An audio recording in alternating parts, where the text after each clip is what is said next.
Guys, yung tubig natin, ilaga natin yung dyan, yung munggo. Ito yung munggo. Yung sago. Sago. Ito yung mangga natin. Slice natin, may gawa tayo ng palamig. Ito yung milk natin. Tsaka ito yung coconut water. Now, ito na yung, nalaga ko na after 15 minutes. Ito na siya, yun o. Nilaga ko na, tapos steam ko yung sago. After that, mag-shake ako na. Hugasan muna natin yung mangga natin. Yan. Yung kalahati niyan, i-shake natin dito sa sago. Tapos ang kalahati, slice natin, ilagay sa baso. Yan. Slice ko nga. Slice ko siya. Tapos ang kalahati, slice. Ay, oh my God.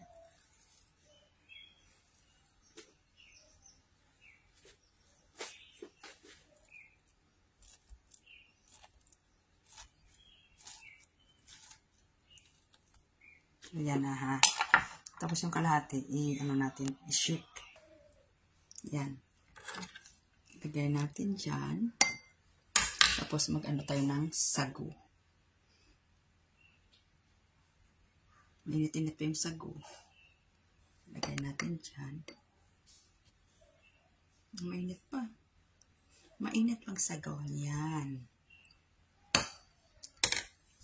Next.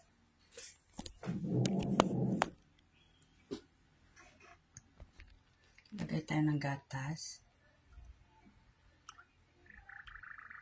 And then, lagay tayo nito.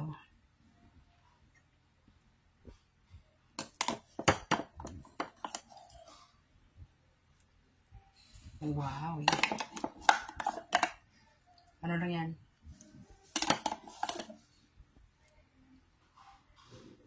Wow! Then, shake natin. Ang purpose kung bumili ako ng ganyang kalaking munggo ang purpose ko is yung buto ba? Kasi fruits lover ako. Kailig ako sa mga prutas. Kunin ko yung buto, tapos itanim ko. Baka doon pa lang yan sa Pinas, mga gano'n. Ano yan, oh. Shake mango with fresh milk. With mango with sago. Try nyo natin. Pag may invento ka, ayan na. Tingnan natin. Ito.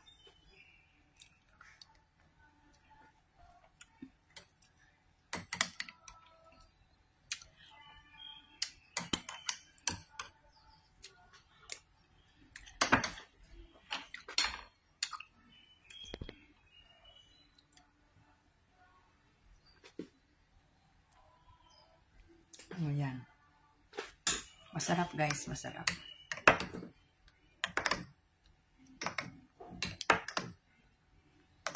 Sobrang sarap. Sobrang sarap. Pwede mo na pang negosyo yan. Gumamit ko pa. Kung gusto nyo, lagyan nyo pa ng coconut milk. Coconut milk.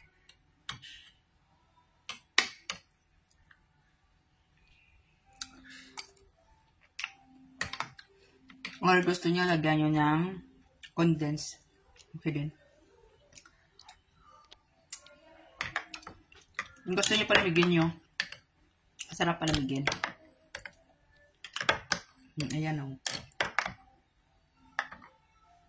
Yan lang. Ito lang siya. Ayan, sago. Yan. Ayan na. Ayan. Ito na.